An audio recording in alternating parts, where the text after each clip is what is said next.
My name is Sid Amster, and I'm a member of the PJFM. And with me today, we're fortunate to have Judith Goldstein, who is the founder and director of Humanity in Action. And we're here to discuss her trilogy called Traces. Thank you for joining me, Judy. And as an introduction, perhaps you can tell us a little more about your career and how it led to us being in the position or fortunate enough to view your trilogy. Well, it's a pleasure to be here. My interests are in history, and particularly immigration history, American immigration history. And I took a PhD at Columbia, uh, focusing on immigration issues at the beginning of the 20th century. I landed several years later in a position in a foundation that was concerned with how Scandinavia or Scandinavian countries during the war engaged to protect or essentially to ignore or sometimes even participate in the oppression, the victimization of Jews. That experience led me to study and to know about the rescue of the Jewish community in Denmark in 1943. An unusual story in which a Western country, formerly a democratic country, protected its Jewish population, refused to cooperate with the Germans, and intervened when the Germans moved against the Jewish population in the fall of 1943. So that story, that narrative, that example of resistance is key. It stayed with me. And about 2.5 years ago, we got the idea to make a film about this rescue. Well, as a sort of a background on that, your group, the Humanity in Action, has done a lot of work with students and particularly overseas, fitting into that context. Maybe you'd like to expand a little bit about what else you do besides the movie, and then we'll go back to it. Be fair to you. It has a fascinating background in itself. Well, the films are really a recent engagement and a fascinating one also, because we're dealing with such a visually charged younger generation. So Humanity in Action was founded in order to engage university students in the histories of resistance. And again, we started with the Danish example to try to ask the question, what is it in a culture that enables people to respond in a morally strong way to the persecution of a minority? So Humanity in Action has been running for 25 years. We've had over 1,750 fellows from many different countries who participate in a 3 to 4 week fellowship program focused on protecting liberal democracies, encouraging pluralistic societies, resisting autocratic, undemocratic leaders and societies. Well, it's very interesting because if to say it's germane to today's United States would be an understatement. And in that context, you look at the first of the trilogy, Voices in the Void, about Denmark. It's kind of a very fascinating story because I believe there's only one other country that and a small one. I think Albania is the only other country that ever admitted that they helped the Jews to any great degree, particularly in the sense of Denmark, essentially saving the far majority of the Jews. And why would that be? Why was Denmark so exceptional in that area? I mean, they bordered on Germany, I believe, and they also bordered on the Scandinavian countries. And how were they so unique?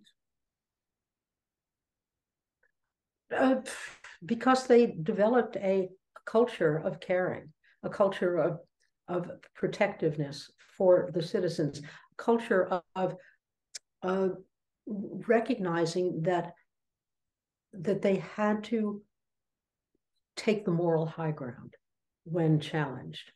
And there was a certain amount of preparation for this, not for the rescue itself, that was spontaneous, but a certain amount of intellectual and conceptual understanding of what it meant to have a cohesive society. And the Jews in Denmark were considered part of that society. They were not separate from it. They were not considered to be dangerous to the population. That doesn't mean that there wasn't some anti-Semitism, there was. But essentially, this was a country that entered the modern world and thought that it had to provide security and protective underpinnings for the entire society. This meant, in fact, lifting up the lower economic classes. It meant assuming that the country as a whole deserved to take care of each other, or take care of each of the citizens. Do you find that still being the case with Denmark? I mean, there's been a Netflix series about the prime minister and the internal struggles within it today. Borgen, yeah. Wonderful series. No, Denmark today is very different because Denmark is at the leading edge of anti-immigrant sentiment. It has asked the question, how can it survive as a cohesive society? And its answer is by keeping out those who present very different beliefs and different cultures and different customs. It's essentially a secular society now, was liberal Protestant, or liberal Lutheran. Today it feels itself or finds itself threatened by immigrants from the Middle East and from Africa.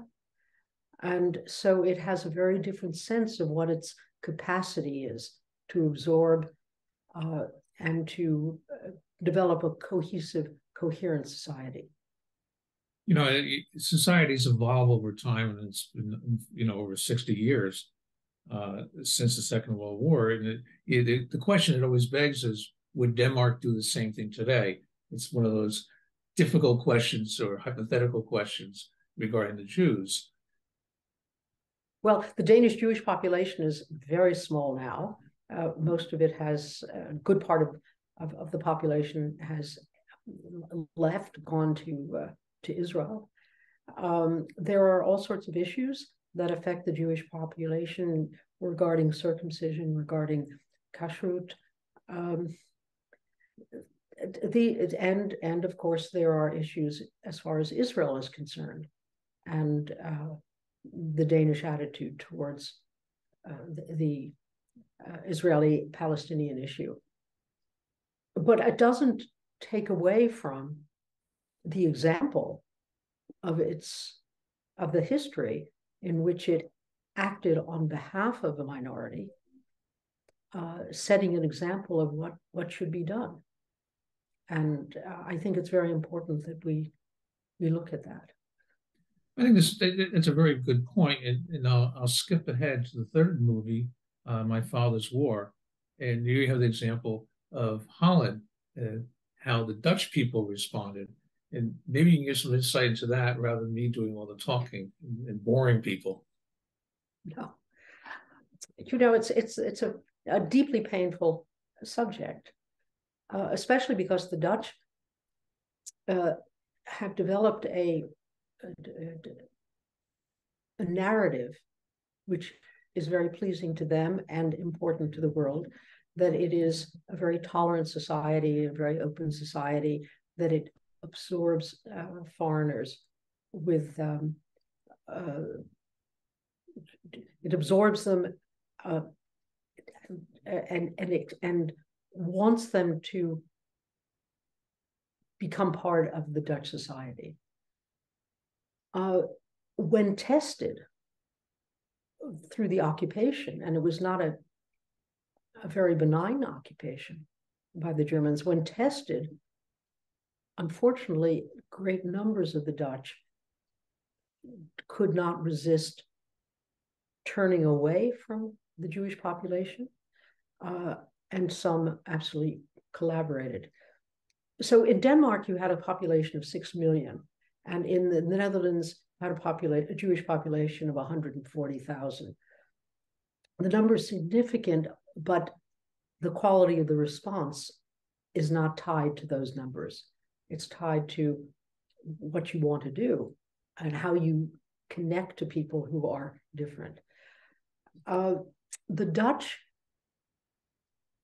many collaborated, many were indifferent, many didn't mind that the Jewish population was going to be gathered,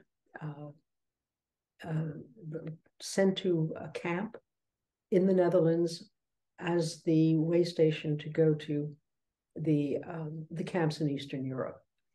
So the Dutch lost about 110,000 of the Jewish population. And it's the highest percentage of any country in Western Europe. Now, it was hard to hide Jews. It's a flat country. It didn't have a Sweden across the Sound.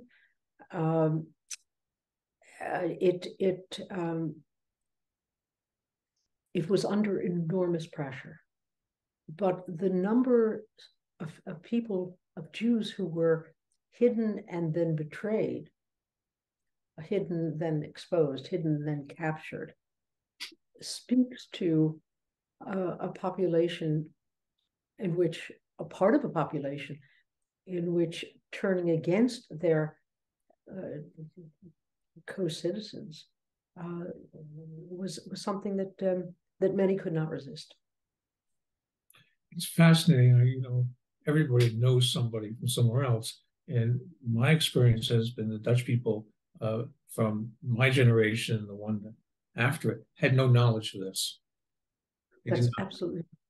There was no education on it. And they were, one person in particular I knew for many years was absolutely appalled and didn't believe me until he started doing his research. So, right. So it's not part of their national narrative in the same way, to some extent, the colonial history is not featured in the national narrative. The national narrative is of a small country, industrious, trading, had its golden age, and became an example of a democracy which was able to mediate between Catholics and Protestants, and then there was essentially a third pillar in the society, which was the secular pillar, and it was a society that partitioned politically. It partitioned the control and compromised. But when put under dire pressure, which is what the German occupation meant, that folded completely.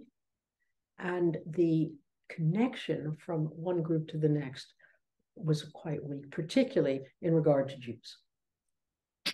It's quite a contrast to what happened in Denmark, to say the least. And I think, saying that they have a colonial past, I don't believe there was much of a colonial past with Denmark, except for the fact some. They own some islands. Yeah. Right. Didn't the president of the United States want to trade one of those for Greenland? Was part of it. but I remember the Dutch West Indies countries. I studied those type of things. I'll make a plug because I went to Rutgers. But in any event, and of course, there's a statue of William there because the Dutch were the ones who helped set up the university. More to the point, the third movie, which I found also fascinating, was Two Trees in Jerusalem. And it talks about a daughter who parents helped Jews in Germany, correct? And it's kind of amazing because she has gone on, Cornelia, to be work very hard for immigrants coming to Germany. How did you come across the story of Cornelia? It means you have the juxtaposition of the Danes and the Dutch, and now you have a person who comes out of Germany who is working to bring people in, help the people in the country. Yeah.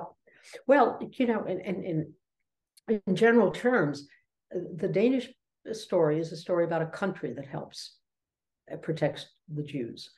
The Dutch story is the mixed story of some who helped, but many who did not. And what does it mean to survive through that trauma over 3 generations?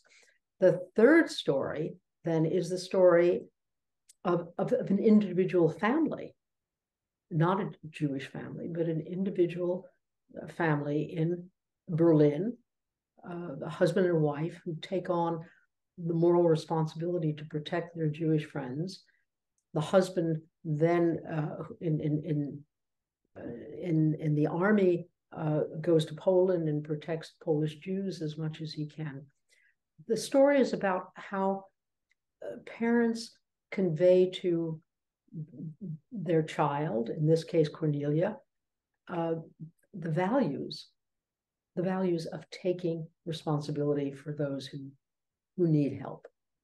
And the family was courageous. It did the work at expense to the solidity of the family. Cornelia always felt that she had to reach out to those who were considered outside the general structure in the society.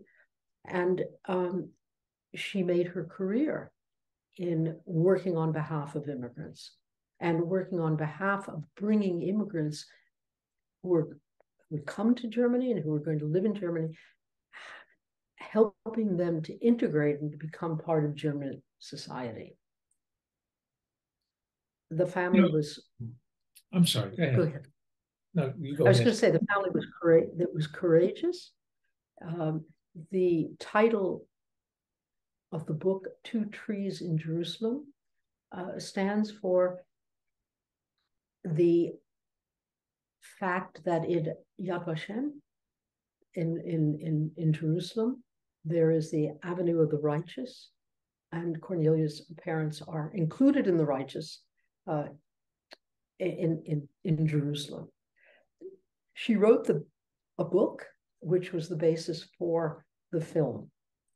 I should add also that the Dutch film is based upon books that Peter Heijn and his son David Heijn wrote about their experiences. And then the Danish story is narrated by the former chief rabbi of Denmark, who has told the story of the Danish rescue innumerable times as a beloved figure in Denmark. So we started with narratives, and we felt that they would adapt to animation. And in each of the films, the person involved in the history tells the story. So you have the authentic voice of the rabbi in Denmark, you have the authentic voice of the father and son in the Netherlands, and the authentic voice of Cornelia describing her parents and their work. That's really fascinating. And that, the audience that will be watching this, we hope, probably all have some connections to Western Europe or Central Europe, in typical of the Ashkenazi communities in the United States. That begs the question, before I say thank you, of what's next for you?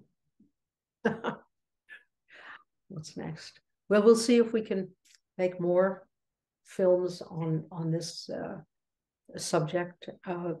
Animation is a great opportunity artistically to convey the story. We have made another film, which I hope will be on YouTube soon, which is called I Too, which is based upon the historical explorations of a great American historian by the name of Carol Anderson, who is the head of the African American Studies Department at Emory University. Her story takes her to 3 places in the South to revisit what were places of violence and massacre, and the disenfranchisement of Black populations. Powerful hidden stories that are critical for us to know about. Well, I, for one, will be really interested in seeing it, and I'm sure our audience will be as well. And we're a little short on time right now, but I really want to thank you. It's been a pleasure to speak to you, and I know that the audience who are watching the trilogy is going to be more excited now that you've given sort of the background on it and have the opportunity to meet with you. So I thank you for your time and your effort, and look forward to the next film. May I just make more comment? Go ahead.